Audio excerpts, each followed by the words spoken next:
Hey, good morning, everyone. It's Dr. Angela from MedFit Medical Weight Loss. Thanks again for joining me on another live Facebook episode on a beautiful Tuesday morning. So today's a big day. I hope you voted. Make sure to go out there and vote. It's going to be a very important time for our country, and I am just looking forward to sort of the direction whichever president wins, so that we can get going and make some positive changes in this country. So make sure you get your ballot out there, and I know that I will be tuning in for later tonight just to catch the latest events. So all right. Well, congratulations! It is officially November. I don't know about you, but I've still been a little bit off with the time change. I woke up this morning, it was bright and early, and I just kind of felt like I woke up late. I feel like, gosh, I'm a morning person, and I feel like I need to get things going. I'm very productive in the morning. That's where my energy peaks. And at nighttime, when it's dark at 5 o'clock, it sort of kind of messes with me. So I just want to go to bed at 7 o'clock, which is a little bit late. So for those who are just meeting me now, again, I'm Dr. Angela. I am the owner of MedFit Medical Weight Loss here in Denver, Colorado. And I help busy on-the-go professionals lose over 50 pounds in less than 6 months without starving yourself or killing yourself at the gym. That's important because I'm here to help you break out of the noisy world of weight loss. It's very confusing. What should you do? What should you not be doing? As a medical doctor, I'm here to give you information based on the science of your body. I was talking to a patient earlier this morning that your body is a beautiful thing. If we allow the systems, the organ systems to work together and understand how to metabolize, you can actually utilize your body to heal itself, including losing weight. But you cannot follow the latest fad diet if that's not how your body works. And that's really important for me to emphasize, because as a doctor, you really need to get the medical side of things. That would be sort of like trying to fix your car without looking under the hood. That's impossible. You know, if smoke's coming out of your car and you're trying to fix, you're trying to kind of like wax the outside, or maybe put some extra soap on it, or have a little bit of an extra sponge, and you still drive the car and you have smoke coming out of your car, and you're wondering like, wait a second, I washed it, I waxed it, it looks nice and clean and bright, but you're not fixing anything until you lift under the hood. That's me. Take your body to the body shop, take it to a doctor who specializes in this, and that's why I'm here. So all right, so hey, I'm so excited that you guys have actually been submitting some questions into the forum to me, so that I can address some of this in the Facebook Live. So I have been getting a lot of questions on how to survive November. Now, if you have been following me, to get a pen and paper, because I'm going to give you stuff that you really want to write down. Now, in November, it is fourth quarter. It is stressful. You're thinking deadlines, meetings, business travel, family coming, in-laws are staying, Thanksgiving is in like 2 weeks. That's not very far away. And while you're trying to do, finish up all of the stuff that your boss is trying to get you to finish, but then you are the boss of your family, but you're not really, because, you're not top of things, and you're grabbing on the go, you're eating lunch at 4 o'clock in the afternoon, you are a big mess. So listen up. This is the episode for you to watch in order to survive this. Now, I'm personally going through some stressful times too, in case you didn't catch my last episode, and for those of you who are following me. So I tore my ACL and my medial meniscus doing lunges in my backyard. Okay, I know that's a little bit embarrassing. I wish I had a better story, but I don't. All I can tell you is that lunges are dangerous, so don't do it. But, again, I talked about last episode, it's not really a setback, it's an obstacle. And what is the difference? An obstacle is something that you just need to overcome to get to the next level. If you look at it as a setback, all you're thinking is that how it's going to ruin your life. And you're just going to focus on the negative things. And then, guess what? You're just going to cover yourself with food, and you're going to gain weight, and you're just going to wallow in your own sadness. And guess what? You're just moving backwards. But if you look at it as an obstacle, just realizes that it's only something you need to overcome so that you can get to the next level and get better. So for me, again, only good has come since I have hurt my knee. I literally got an MRI the next day, which is miraculous in the medical world. I got a doctor's appointment the following day, which is a second miracle. Even me as a doctor, I still am a patient. I had to call several offices, and thank goodness a doctor said, I'm open Tuesday morning. Okay, perfect, I'll take it. And then I have surgery scheduled for next Thursday. Now, he did mention that I'm going to be on crutches for 1 to 2 weeks and then 6 months of physical therapy. And I was like, great. And he kind of looked at me weird and was like, why are you so excited? Most people think that that's bad news. It's like, that's not bad news. I just want to walk again. And you're telling me that I only need to be on crutches for 1 to 2 weeks? Thank goodness, because in my mind, I thought I was going to be on crutches for 8 weeks. So I just want to walk again. I know I'm not going to be doing lunges again, but I'm going to have a stronger knee. I'm not going to be worried about hurting my knee again because I'm going to do safe exercises. The physical therapist is going to help me figure out what kind of exercise I should be doing for my knee. And then I'm going to be moving a lot faster than I have been. So again, this is pure obstacle. So all right. So just to let you know, I'm getting surgery next week. Thanks for your support. I'll keep you guys updated on my status, but I'm actually looking forward to it. And it hasn't really slowed me down other than from my car to my office.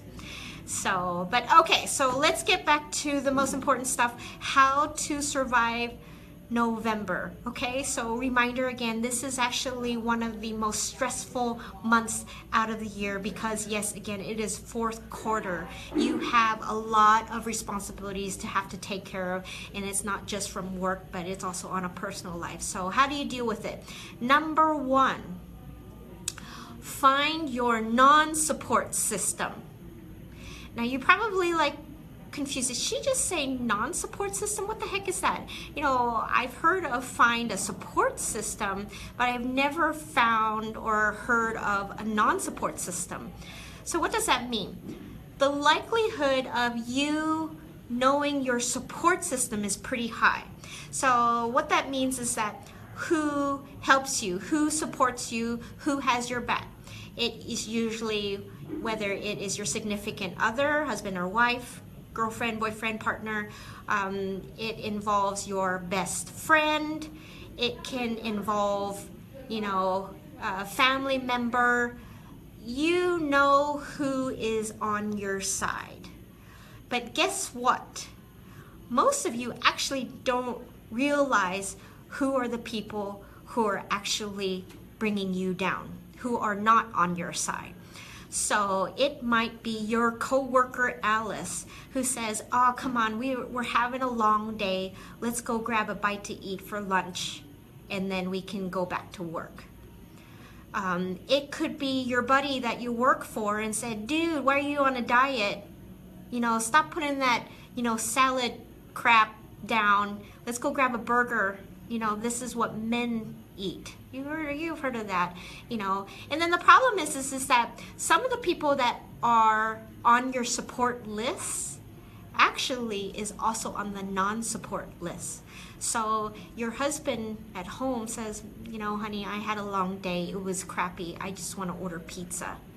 I want to feel better. Or your best friend just went through a breakup. this is a popular time for people who are breaking up with each other, and she wants to go out for drinks, or she needs some ice cream stat.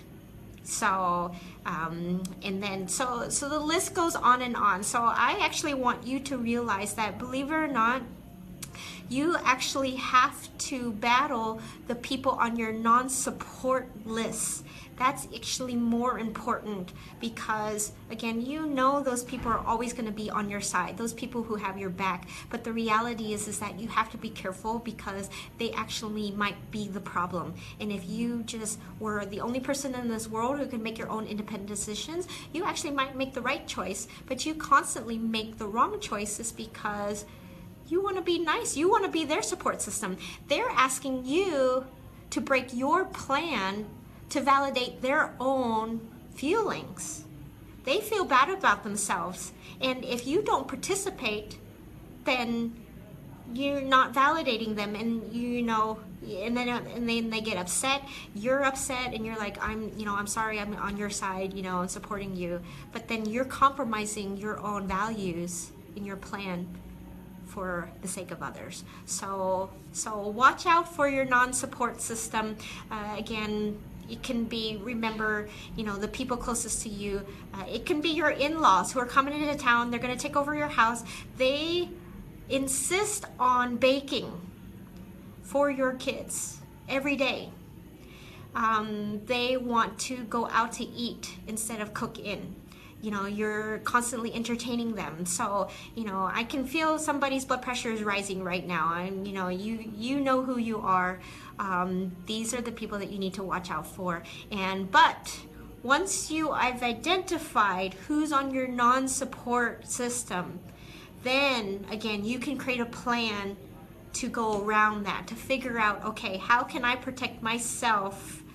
So if, for example, if Alice says, no, come on, let's go out to eat. You know what? I just grab me a salad. I'm fine. I need to go back to work. Or or you say, I brought something. I'll see you when you get back. But if you didn't have a plan beforehand and she caught you in the moment, guess what? Your brain is going to naturally want to be her support system rather than you needing to do your own thing. Okay, so number one, that's important. In fact, if you master that, you're going to get through November and December by literally just what I call hockey check all these people who are trying to throw you off. Okay, so number two, you have to know that it's not about making the perfect choice. It is making the better choice. Now, a lot of, particularly my patients, are really hard on themselves, and that's something that we actually work a lot on here in our clinic. And it is, not about this whole punishment system, because you're using food as your punishment system. You're used to being overachiever, and you're really hard on yourself if you make one little mistake, okay? But what happens is that your thinking pattern is like, well, if I'm not going to be perfect, I can't be perfect, I'm just going to be totally the opposite of perfect. So not only are you just scared to make a choice, you actually make the total opposite and sabotage yourself. And so when we try to seek perfection, but we're constantly feeling like we're not enough, that we are constantly failures, believe it or not, then we actually dive into complete failure, because what's the use? I'm not going to be successful anyway, so I might as well enjoy it, right? You've heard of that saying before. So here's the secret. And this is actually something that you are going to start practicing, because I'm going to prime you up for the new year, the resolution that you make every single year. But guess what? You're going to be ahead of the game. All you have to do is make the better choice. So let's say, for example, you were spontaneously dragged into a restaurant. Again, you didn't have it planned. You already had food that you prepared and brought with you. But again, guess what? Your coworkers are burnt out. They're tired. They're stressed. They have a long day and they want food. And so you got caught in this and you don't know how to handle that. So obviously you can decide, okay, well, I already brought my food, you guys can order, I'm gonna, just wait until we get back to the office. Obviously that's the ideal scenario. Second scenario is that, like I said, look at the menu and make the better choice. So if you were used to ordering, this perhaps, burrito, for example, maybe you should get the burrito bowl instead. Let's start taking out the tortilla, let's make it a little bit more of a low carb type of version. If you're consistent with that, you're still participating, you still feel like you're, part of the gang without making yourself uncomfortable, center of attention, like, oh, she's on a diet, we're not gonna bother her, type of thing. She's such, we're not going to worry about her. This is all about making the better choice. And when you start collecting better choices, guess what? It starts to feel natural, and you're literally just priming yourself up. You might even lose a good 10-20 pounds before New Year's even started. And guess what? You don't have to make your resolution on weight loss this year if you start now. So remember, you don't have to be perfect, just be better. Okay, that's going to be really key. Write that down. Okay, and the last secret to surviving November. Okay, this is kind of a spin off of number 2. Again, you don't have to be perfect. I'll admit, pumpkin pie is something that I enjoy this time of the year. And it's, part of the holiday, it's in season. What I do is that I earn those calories. I treat my calories like a bank account. Now, technically, I certainly don't want you to feel like you need to use food and exercise as your reward and punishment system. That's not what I'm talking about. I want you to think of calories like your bank account. So what you spend is what you eat, and what you earn is what you exercise. So if you decided that you are going to have that piece of pie for dessert tonight, earn it. So look at the calories. Okay, decide, all right, pumpkin pie is roughly about 350, 400 calories. So I need to exercise for a good 45 minutes on the elliptical in order to get to that level. And so I either own up to it and I exercise, or I say, 400 calories burn is actually a lot of work. Maybe I'm either just gonna eat half of the pumpkin pie, or forget it, it's not worth it. I'm not gonna go over my calorie count for the day. The second thing is that, again, you want to just understand that you need to earn your calories, but having a bad day doesn't earn you calories. So just because you had a long day and a stressful day and you're like, I worked hard today, I deserve a piece of pie, that's actually not earning your calories. You're just spending more. That is actually irresponsible spending. I don't know about you, but I have a budget for Christmas presents, and I wouldn't necessarily just buy everybody everything that they wanted. I would run out of money. So I have a budget. That's really how you should look at the next month or two. Have a budget for your calories. Get into the habit of like, okay, I'm not going to deprive myself of all the favorite foods as part of the year, but I'm definitely going to keep count, and I'm going to exercise to make sure that I balance that out. And then I take guilt out of the equation, emotion out of the equation, just base it on numbers. And that way you are, again, thinking like a thin person, because guess what? A thin person will enjoy all of the favorite foods this time of the year, but they are also the ones that are signing up for a 5K on Thanksgiving. They're also the ones that are going to the gym 4 or 5 days out of the week. It actually tends to be busy this time of the year at the gym. It will be even busier in January. But nonetheless, you want to make sure that, what are you earning and what are you spending on calories? That way you can keep your head in check. Okay? So those are the top 3 secrets. Number 1, again, find your non-support system. Figure out who's actually bringing you down, who's actually throwing you off, and start to create a plan around that. Number 2, you do not have to be perfect. Don't be perfect. You just have to be better. Okay? The more better you are, the further you'll go, actually. And then finally, the third is earn your calories. Think of calories like a bank account. know what you're spending, know what you're earning, and that way you can still enjoy your foods and still maintain your weight or even lose your weight and get ready for the new year. So, all right, well, thanks for joining me again. This was another exciting episode for me. I love this time of the year because it does feel like a fourth quarter for me as well. So I'm gearing you guys up. We've got 2 more weeks before Thanksgiving, so make sure you check out another episode again next Tuesday at 10 a.m. Mountain Time. And good luck to you, and don't forget to make any type of comments or questions that I can address for you for the next episode. Good luck and have a great week.